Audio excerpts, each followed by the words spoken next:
So welcome back, Good Enough Parent. This is a very important YouTube video on our YouTube channel, 2 Nagging Questions. So important. Many people say that this was the most important and helpful thing that they learned in the Good Enough Parent online program, www.goodenoughparent.online.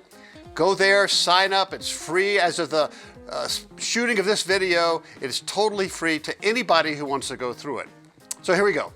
Your child, your toddler, your adolescent, or even your adult child, they are subconsciously asking 2 nagging questions. And they're looking for answers subconsciously, and they likely don't even know it. Not even aware, right? That's why we call it subconscious. It affects so much of their lives. Who they hang out with, the type of people they hang out with, who they date, who they hook up with, who they have sex with. Just saying, issues related to sexuality and identity and personality, emotions, what jobs they pursue even is affected by this, how they deal with conflict, how they get into conflict, out of conflict, their ability to emotionally regulate, to self-regulate when they're in conflict or when they fail. All of those things are affected by these 2 questions in their brains, ultimately, according to attachment researchers. The 2 questions develop from a single question that an infant's brain is asking. And remember, infants aren't thinking this question. They can't verbalize it. They're not communicating that way yet. That hasn't developed for a while. They're just crying, wailing, right? And it might be because they're wet or tired or scared or lonely or hurting, and their brain responds by crying out. That's how God created them. Per attachment theorists, the infant's brain is subconsciously asking or crying out, "Are you there for me? Is there anyone there for me?" And they're looking for some kind, trusted, loving, compassionate face to appear in front of their own and say, "Hey, it's okay, baby, I'm here. I'm here now." Infants can't emotionally regulate.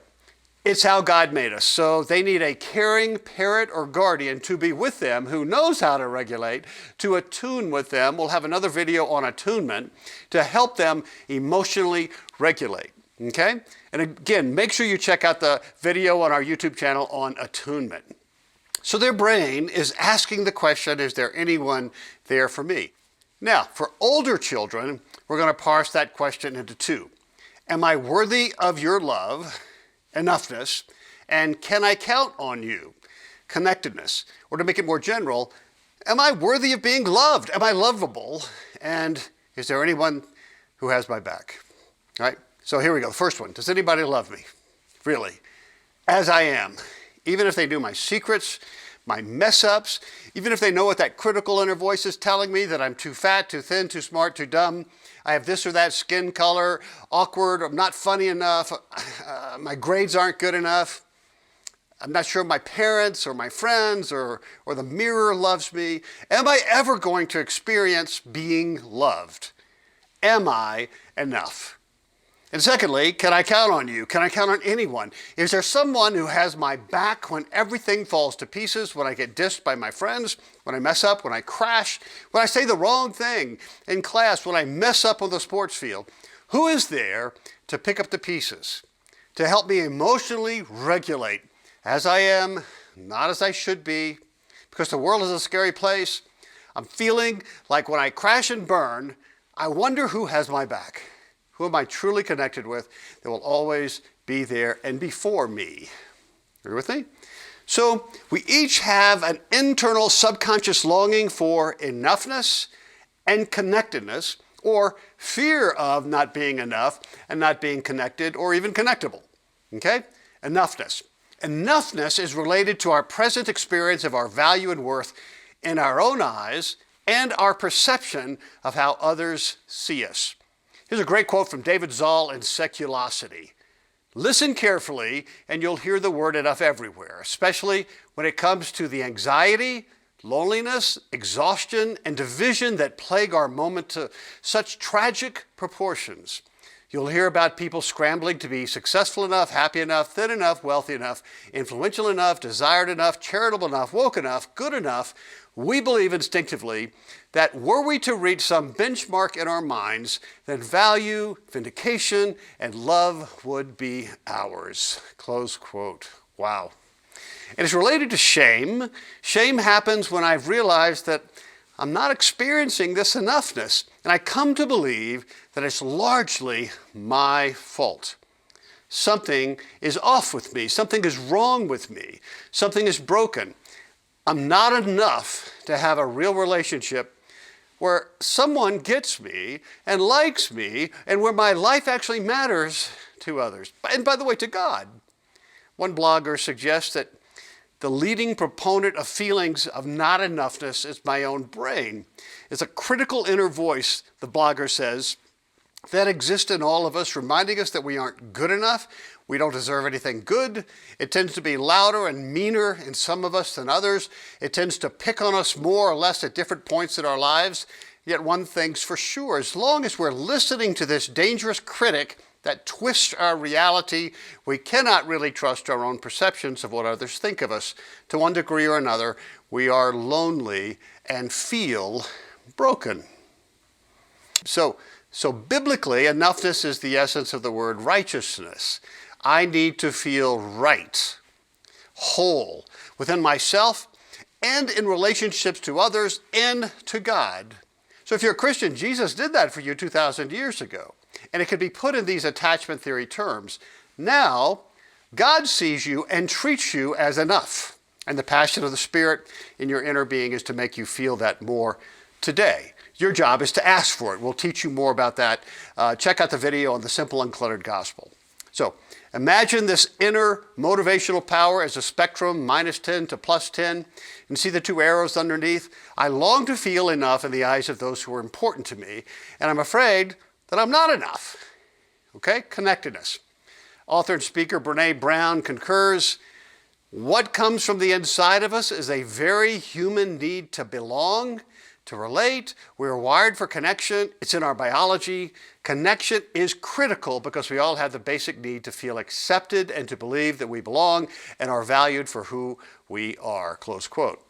So if the caregiver, parent's attention had been inconsistent or confusing when your child's an infant, well, that child who's now maybe a toddler or an adolescent or an adult, their inner wiring might be to not trust relationships because nothing has hurt them more than relationships. So it's common for children at any age, including adults, to both want intimate, life-giving relationships, but also to fear them and fear not having them, longing and fear.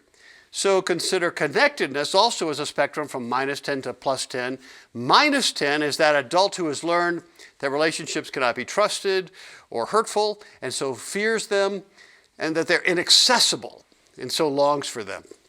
They subconsciously fear that people will let them down and will act accordingly. +10 is a person who sees value in having friends and has had some early success.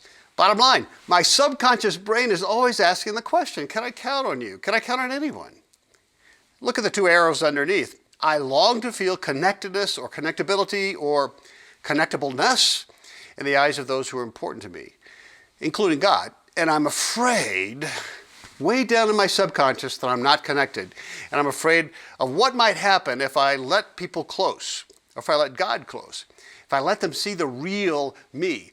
We want to move our child to the right of that spectrum, right? And we're not going to be effective by trying to convince them by using their prefrontal cortex. We're talking about the subconscious. That's why we use things like the simple uncluttered gospel prayer and other prayers we'll have future videos on for your children. But in Good Enough Parent.online, in the Good Enough Parent program, we give you tips and tricks how to answer those two questions for your child, a little or a lot.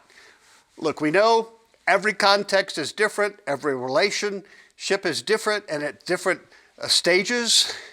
Every child is unique, every parent-child bond is special and different.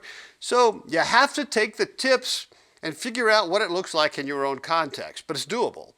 The more you answer the questions during the day and think 3 out of 10 interactions with your child, the less likely your child is to blow up as much, to overreact, to emotionally dysregulate as much and for as long. Or the less they're going to try to look for answers, desperately need to find answers to those two questions in places and relationships that can be potentially harmful and destructive. This is also helpful for you parents who have suffered relational breakdowns with your child. How can you lean back into a broken relationship and begin to rebuild the foundation?